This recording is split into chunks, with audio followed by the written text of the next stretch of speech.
하나님은 살아계십니다. 다시 한번 하나님은 살아계십니다. 아멘. 우리 교회에 여러분 들어오려고 하면 비밀번호를 눌러야 됩니다. 혹시 모르시는 분 계십니까? 교회만 그런 게 아니라 우리 집에 들어갈 때도 요즘 다 비밀번호를 눌러야 됩니다.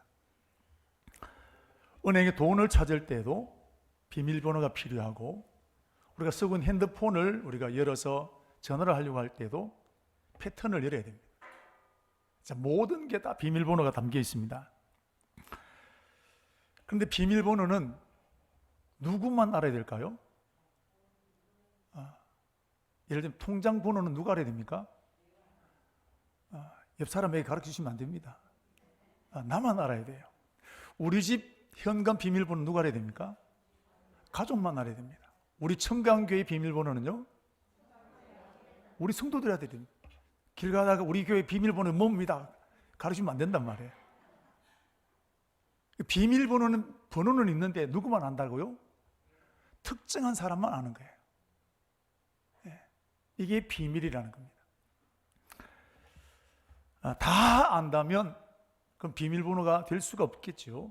비밀이라는 것이 뭐냐면 있기는 있는데 숨겨져 있는 겁니다.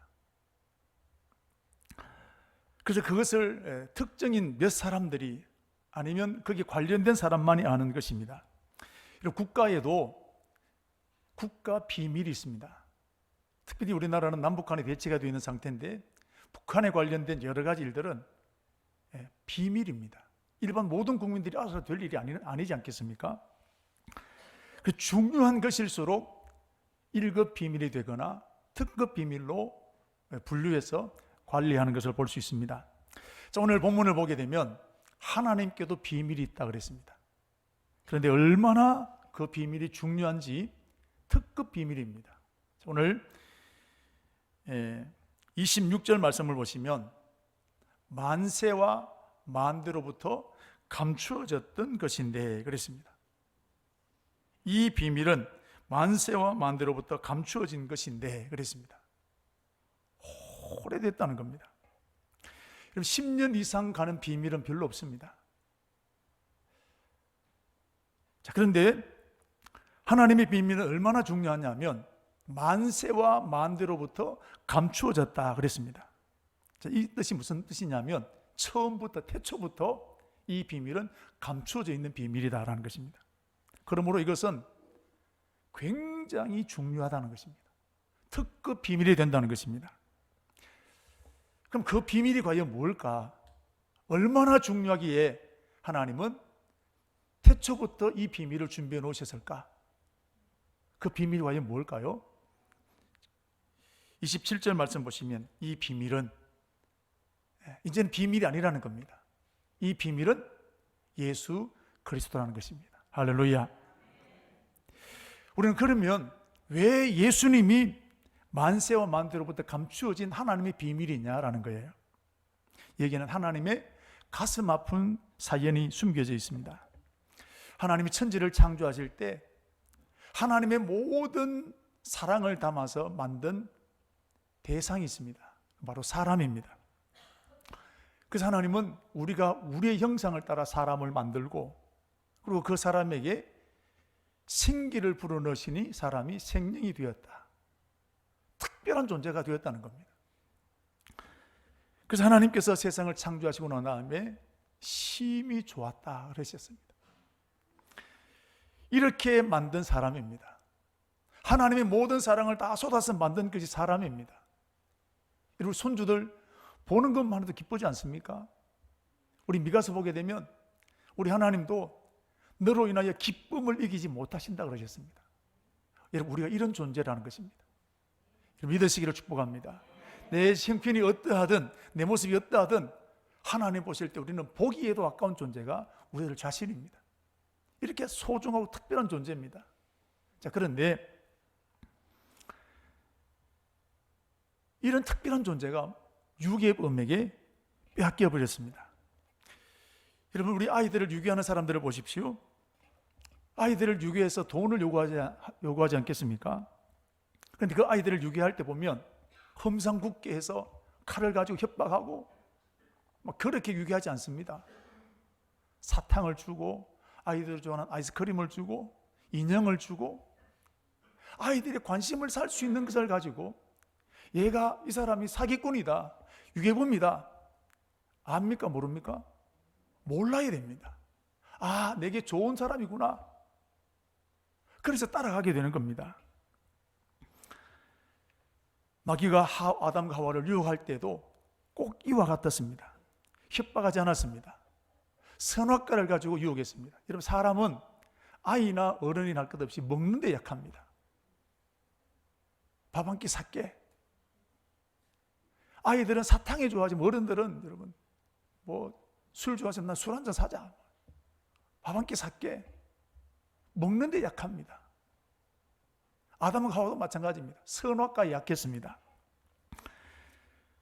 자, 선악과를 가지고 마귀가 유혹하기를 이것만 먹으면 하나님처럼 된다 라고 유혹을 했습니다. 이 말에 아담과 하와가 마음이 완전히 빼앗겨 버렸어요. 야, 하나님처럼 된다니. 마음이 완전히 빼앗겨 버렸습니다.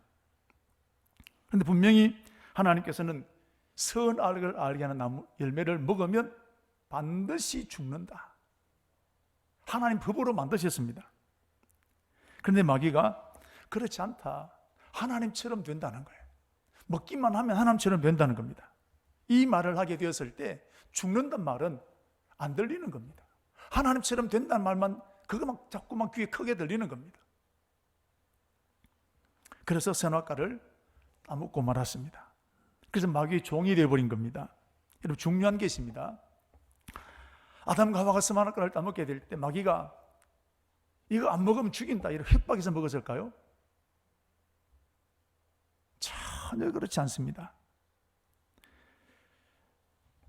아담과 하와 스스로 먹게 된 것을 봅니다. 여러분, 이것은 법적으로 굉장히 중요합니다. 협박을 당해서 내가 어쩔 수 없이 한 것과 내 스스로 한 것과는 전혀 여러분 형량의 차이가 나는 겁니다. 여러분, 예를 들면 사기꾼이 온갖 가문이설로 여기를 투자하면 떼돈 벌게 됩니다. 큰 돈 벌게 됩니다. 현혹합니다. 그런데 마지막 도장을 찍을 때 자기가 찍습니까? 내가 찍습니까?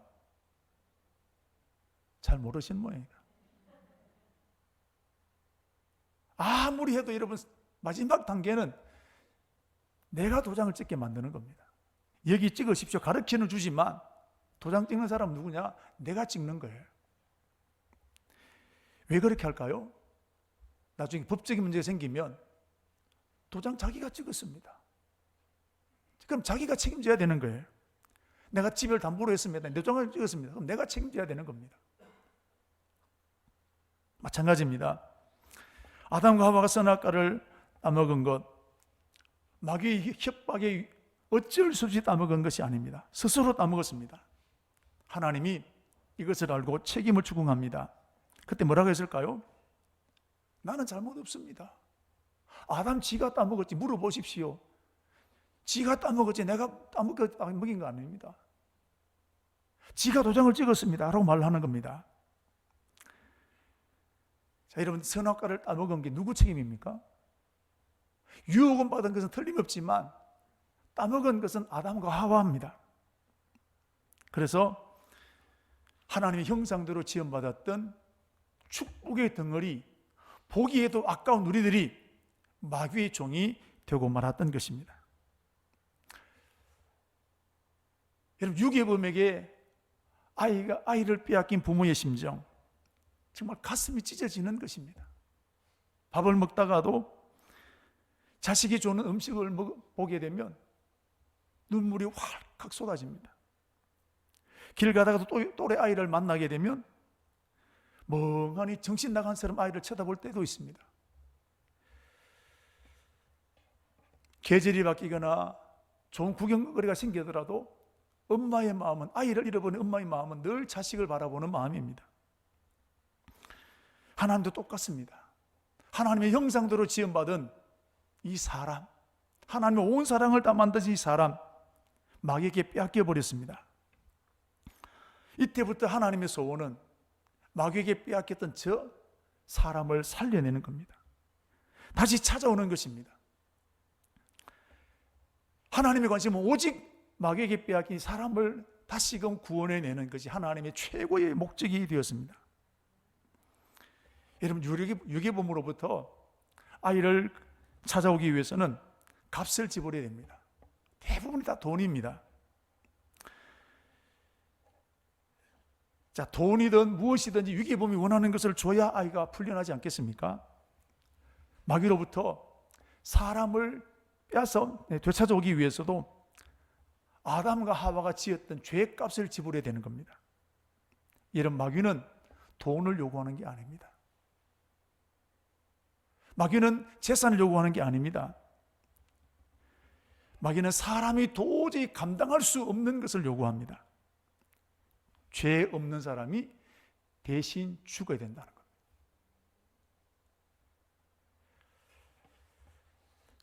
그래야만 아담을 내어줄 수 있다는 겁니다.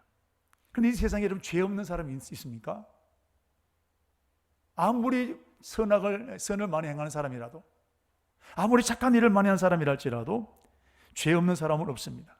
그러므로 마귀로부터 구원을 해내는 것은 처음부터 불가능한 것입니다. 자, 그럼 이제 어떻게 해야 될까요? 이게 운명입니다. 이게 팔자입니다. 그렇게 살아갈 수밖에 없습니다.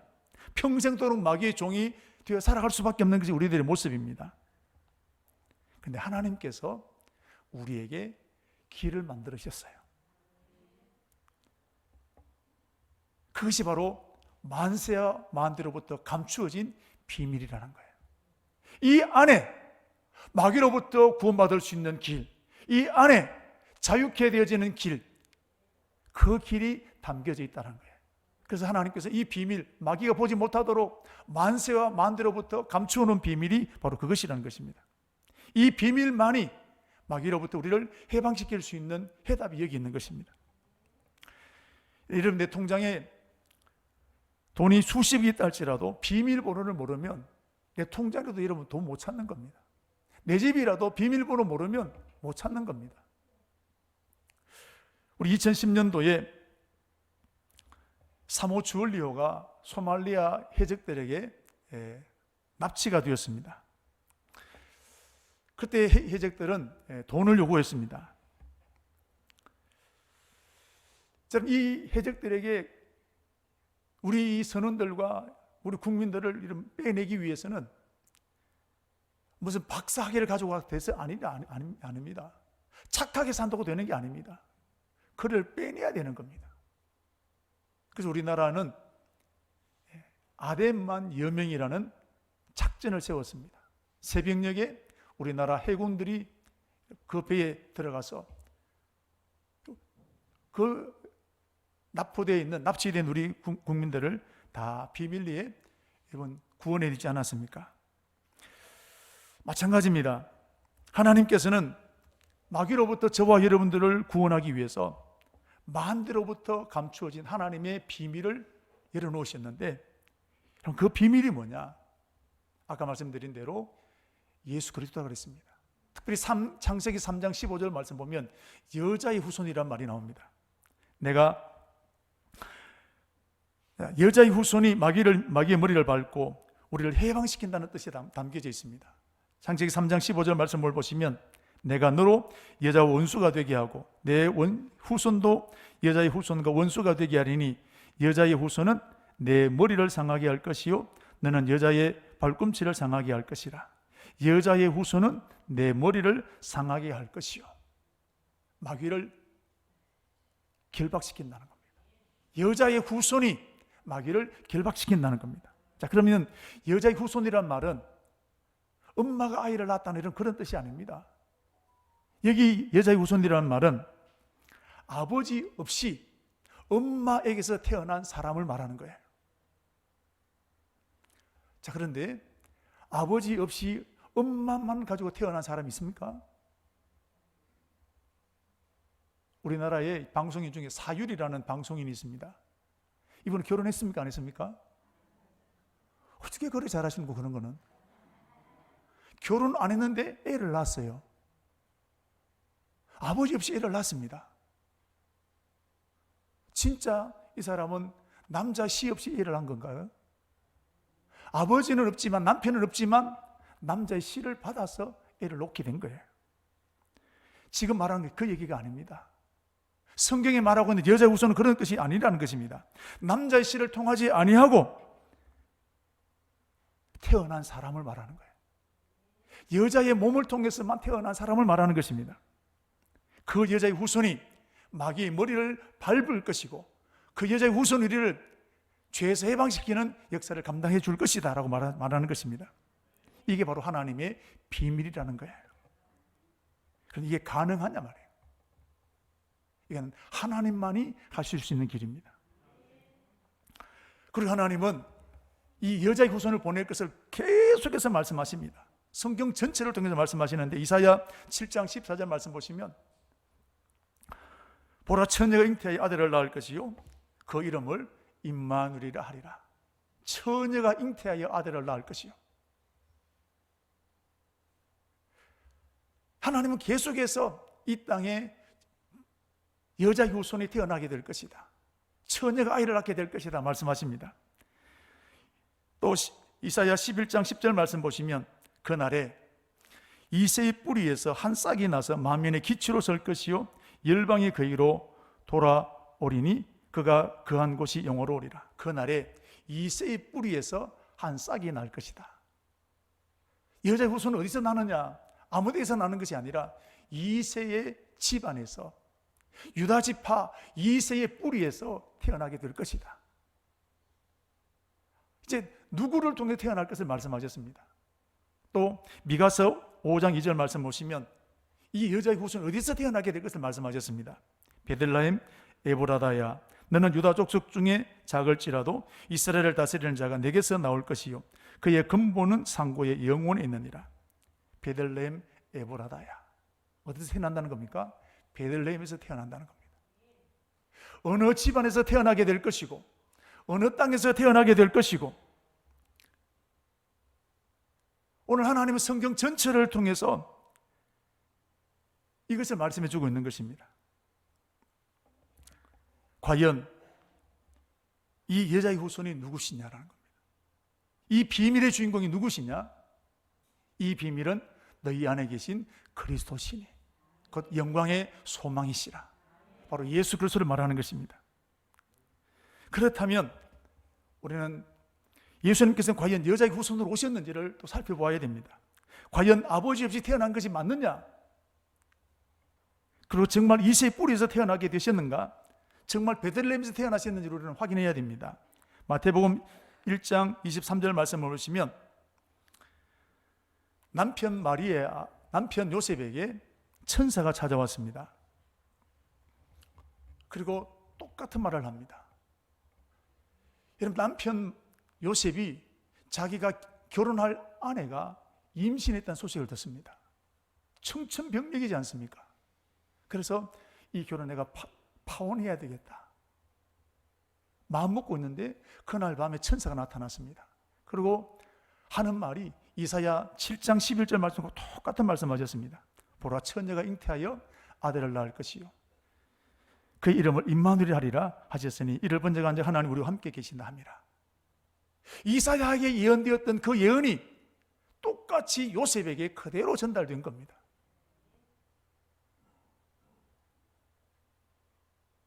보라 처녀가 잉태하여 아들을 낳을 것이요 네 아내는 부정한 짓을 저지른 것이 아니라 하나님의 특별한 뜻을 통해서 임신하게 된 것이다. 천사가 가르쳐 준 겁니다. 그리고 이름까지 가르쳐 주었습니다. 이름을 예수라 하라. 이는 그가 자기 백성을 저희주에서 구원할 자다. 하나님께서 이미 이름까지 지어주셨다는 겁니다. 자, 두 번째, 예수님 과연 이새의 뿌리에서 태어나셨느냐? 누가복음 2장 4절에서 5절 말씀 보시면 요셉도 다윗의 집 족속이므로 갈릴리 나사렛 동네에서 유대를 향하여 베들레헴이라는 다윗의 동네로 약혼한 마리아와 함께 호적하러 올라가니라. 마리아가 이미 잉태되었더라. 지금 이 상황이 어떤 상황이냐면 여기도 분명히 말하고 있습니다. 요셉도 다윗의 집 족속이므로 갈릴리에서 유대의 베들레헴으로 호적하러 올라갔다 그랬습니다. 보십시오. 마리아는 요셉이라는 청년과 결혼하게 되어 있는데, 이 요셉은 다윗의 후손, 다윗의 아버지가 누구냐면 이새란 말이죠. 이새의 뿌리에서 태어난 것이 틀림이 없습니다. 그리고 과연 베들레헴에서 태어났느냐? 다시 우리 누가복음 2장 1절에 7절 말씀 보시면 요셉의 고향은 나사렛입니다. 그런데 로마 황제 가이사 아구스토가 명령을 내립니다. 호적하라. 호적은 자기 고향으로 돌아가서 호적을 해야 됩니다. 그때 마침 이 마리아가 잉태되어서 해산할 날이 임박하게 되었습니다. 그래서 베들레헴이라는 곳에 태어나게 되었다는 사실입니다. 그리고 로마 황제 가이사 아구스토가 이 예언을 이루기 위해서 호적하라고 명령한 것 아닙니다. 자기는 자기 목적을 위해서 호적을 명령했습니다. 하나님을 보십시오.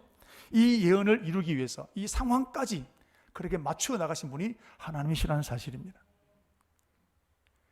여러분, 하나님이 하시면 되는 것입니다. 여자의 후손 도저히 불가능했지만 하나님은 환경과 역사와 모든 것을 맞추셔서 여자의 후손이 이 땅에 태어나게 하셨습니다. 하나님 하시면 되는 것입니다. 그분이 예수 그리스도십니다. 자, 그럼 우리는 여기서 왜 예수님이 여자의 후손으로 태어나셔야만 하느냐라는 겁니다. 그냥 요셉을 통해서 태어나면 되는데 왜 하나님은 여자의 후손으로 태어나게 하셨느냐? 우리는 아까 말씀드린 것처럼 남자 없이 여자의 후손으로 태어난 것은 불가능한 것인데 하나님은 왜 구태여 여자의 후손으로 예수님을 태어나게 하셨을까? 여기는 하나님의 깊은 뜻이 있습니다. 오늘 우리가 전도할 때 어떻게 처녀가 애를 낳느냐? 대답 못합니다. 오늘 우리가 사도신경 고백했습니다만은 곰곰이 따져보면, 논리적으로 따져보면 이게 가능한 일이 아니란 말이죠. 그런데 하나님은 왜 까다롭고 복잡한 이 방법을 쓰실까요? 하나님 편에도 이러면 이게 쉬운 일이 아니란 말이죠. 왜 하나님이 이렇게 까다로운 방법을 쓰셨느냐? 이유는 딱 한 가지입니다. 마귀로부터 저와 여러분을 구원할 수 있는 길은 이것밖에 없었기 때문입니다. 오직 한 가지, 저와 여러분을 죄로부터 구원하여 하나님의 자녀로 회복시키기 위한 그 방법, 그 하나 목적을 위해서 하나님은 이 어렵고 복잡한 일들을 감당하시게 된 겁니다. 이런 마귀의 머리를 밟을 사람은 죄가 없어야 합니다. 이 땅의 모든 사람들은 이미 아담의 피가 흐르고 있습니다. 죄 없는 사람은 한 사람도 없습니다. 그러면 사람으로서는 이 일은 불가능하게 된 겁니다. 그래서 하나님은 죄가 없는 사람, 하나님의 아들을 이 땅에 보내기로 작정하셨습니다. 그리고 그 하나님의 아들을 받을 수 있는 처녀를 선택하셨습니다. 거기에 선택된 사람이 마리아였습니다.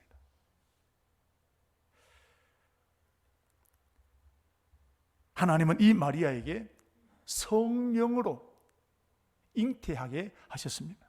누가복음 1장 30절 말씀 보시면 천사가 이르되 마리아여 무서워하지 말라 내가 하나님께 은혜를 입었느니라. 마태복음 1장 20절 말씀 보시면 주의 사자가 현몽하여 이르되 다윗의 자손 요셉아 내 아내 데려오기를 무서워하지 말라 그의 잉태된 자는 성령으로 잉태된 것이니라. 할렐루야. 하나님이 하신 겁니다. 하나님이 오늘 우리를 얼마나 사랑하시는지, 버려도 할 말 없는 우리, 이런 나를 살려내기 위해서 만세와 만대부터 감추어진 하나님의 비밀, 창세 때부터 하나님 만들어 놓으신 여자의 후손이 태어나게 하실 이 일들을 준비하시고 준비하신 분이 하나님이시라는 겁니다. 내가 얼마나 소중하면 나 같은 것이 무엇이라고, 나는 나를 그래 볼 수 있지만 하나님은 나를 절대로 포기할 수 없는 분이 하나님이라는 사실입니다. 자식은 나를 포기할 수 있습니다만 부모는 절대로 자식을 포기할 수 없지 않겠습니까? 이것처럼 하나님도 비록 죄를 저질렀지만 마귀 게임에 빠지게 되었지만 하나님은 포기할 수 없으신 것입니다. 그래서 마리아에게 잉태된 그 아이가 바로 여자의 후손입니다. 그분이 바로 예수 그리스도십니다. 이 아이가 태어나신 그 날이 바로 성탄절이 되는 것입니다. 예수님이 태어나신 이 성탄절은 만세와 만대로부터 감추어졌던 그 비밀이 풀려진 날이 성탄절이 되는 것입니다. 그러므로 예수님이 오심으로 새로운 세상이 열리게 되었고 마귀의 권세는 다 깨어지게 된 것입니다. 그래서 요한 1서 3장 8절 말씀 보시면 하나님의 아들이 나타나신 것은 마귀의 일을 멸하기 위함이라. 하나님의 아들 예수님이 오심으로 마귀의 모든 권세가 다 풀어지게 된 겁니다. 예수님 이 땅에 계실 때 군대 귀신이 오게 되었지만 예수님이신 걸 알고 다 여러분 도망갔던 걸 보십시오.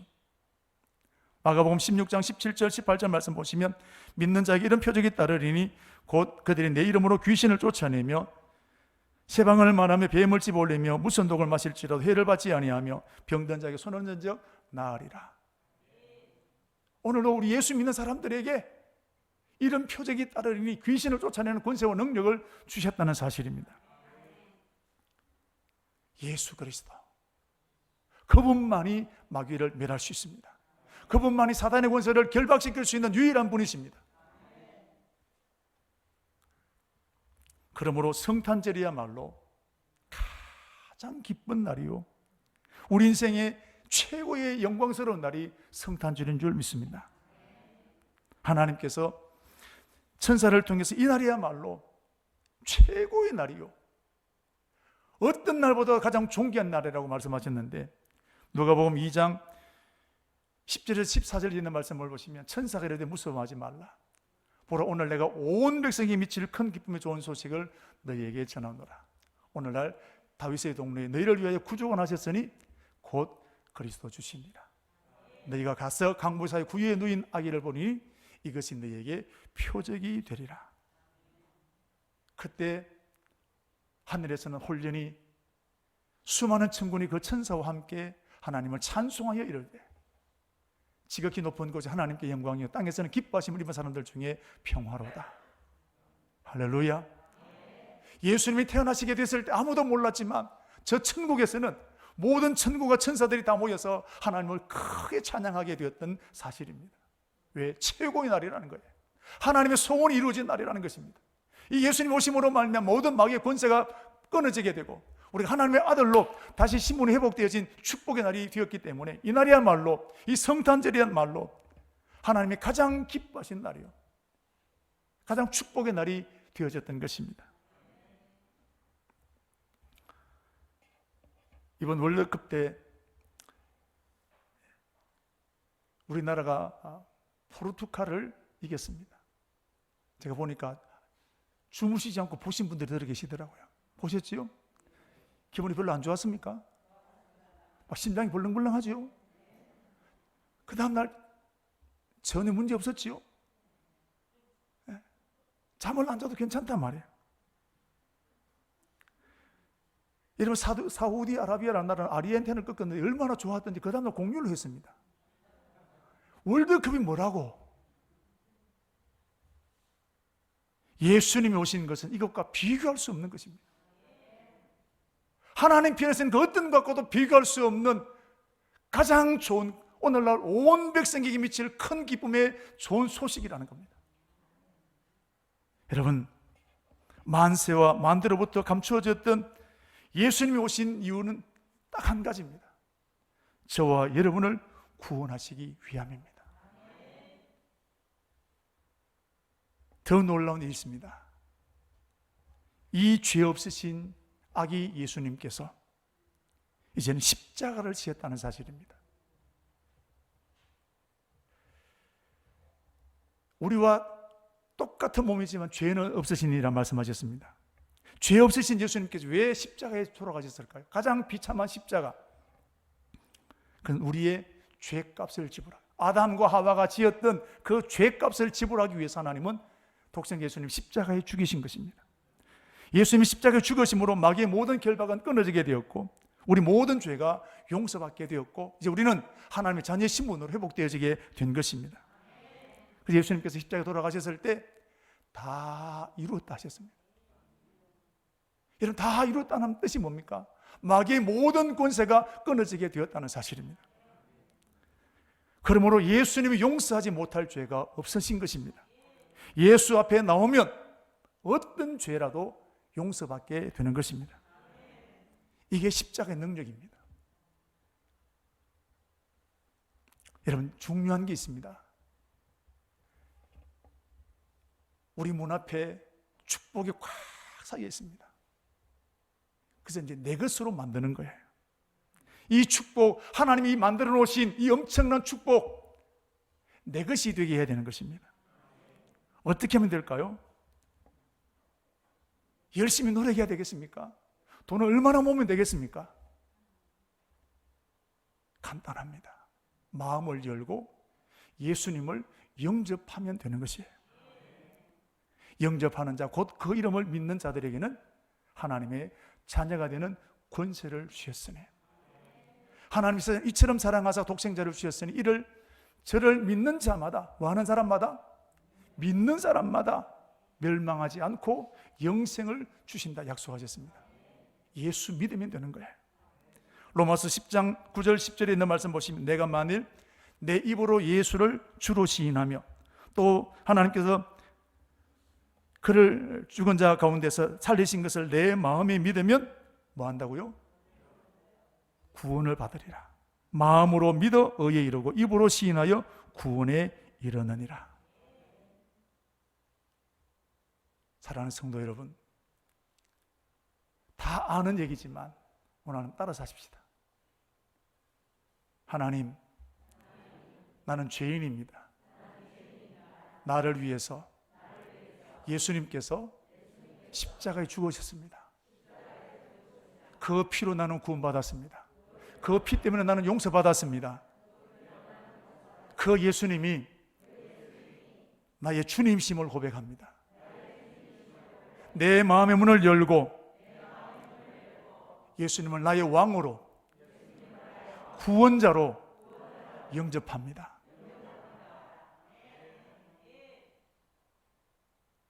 내가 온 마음을 다해서 예수님을 영접하면 그때부터 예수님은 내 안에 들어오시는 것입니다. 그래서 고린도후서 5장 17절 말씀 보면 그런즉 누구든지 그리스도 안에 있으면 새로운 피조물이라. 이전 것은 지나갔으니 보라 새 것이 되었도다. 할렐루야. 예수 안에 들어오면, 예수 영접하면 마귀의 모든 권세가 끊어지게 되고 하나님의 자녀의 신분으로 회복되어지게 된다는 사실입니다. 이 비밀을 발견한 사람, 오늘 저와 여러분입니다. 이 비밀을 발견한 사람 어땠을까요? 예수님 말씀하시기를 한 농부가 밭을 갈다가 금괴를 발견했습니다. 아무도 몰랐습니다. 자기만 알았어요. 어땠을 것 같아요? 금괴 있는 여러분 덮었을까요? 자기 집에 돌아가서 집을 팔고 다 팔아서 돈 될 만한 다 팔아가지고 그 밭을 샀다는 거예요. 얼마나 좋았을까요? 잠이 오겠습니까? 오늘 사도 바울을 보십시오. 그 예수를 발견하고 난 다음에 자기는 로마 시민권, 자기 모든 것 배설물로 여겼다 그랬습니다. 오늘 읽었던 골로새 1장 24절 말씀을 보시면 나는 이제 너희를 위하여 받는 괴로움을 기뻐하고 그리스도의 남은 고난을 그의 몸된 교회를 위하여 내 육체에 채우노라. 얼마나 좋았으면 그랬을까요? 이것이 복음을 깨달은 사람의 모습입니다. 저도 목사가 된 것은 이 사랑이 얼마나 큰지를 깨닫고 난 다음에 헌신하기로 결단했습니다. 사랑하는 우리 성도 여러분, 오늘 예배하는 저와 여러분들 이 비밀을 발견해야 될 줄로 믿습니다. 지금 성탄절입니다. 교회는 다니지만 아직까지 예수님을 구주로 영접하지 못한 사람들 있습니다. 이런 신앙생활 빨리 정리해야 합니다. 이번 성탄절에 영적인 눈이 열려서 예수님이 그리스도이신 것을 고백하는 그런 축복이 있게 되기를 바랍니다. 또 한 가지 비밀이 더 있습니다. 고린도전서 15장 51절 말씀을 보시면 보라 내가 너희에게 비밀을 말하노니, 비밀이 있대요. 우리가 다 잠잘 것이 아니요 마지막 나팔에 순식간에 다 변화되리니. 무슨 뜻입니까? 그 예수님 다시 오신다는 거예요. 재림하신다는 겁니다. 예수님 재림하신 그날에는 천국과 지옥으로 구분될 수밖에 없다는 것입니다. 이게 하나님의 비밀이라는 겁니다. 예수님 곧 오십니다. 이제 그때가 얼마 남지 않았습니다. 그러므로 우리 부모님들에게, 우리 자녀들에게 이 비밀을 알려주는 저와 여러분이 되어야 됩니다. 저와 여러분이 다시 오실 그 주님을 기쁨으로 맞이할 수 있는 우리 청강의 저와 여러분 되시기를 주의 이름으로 축복합니다.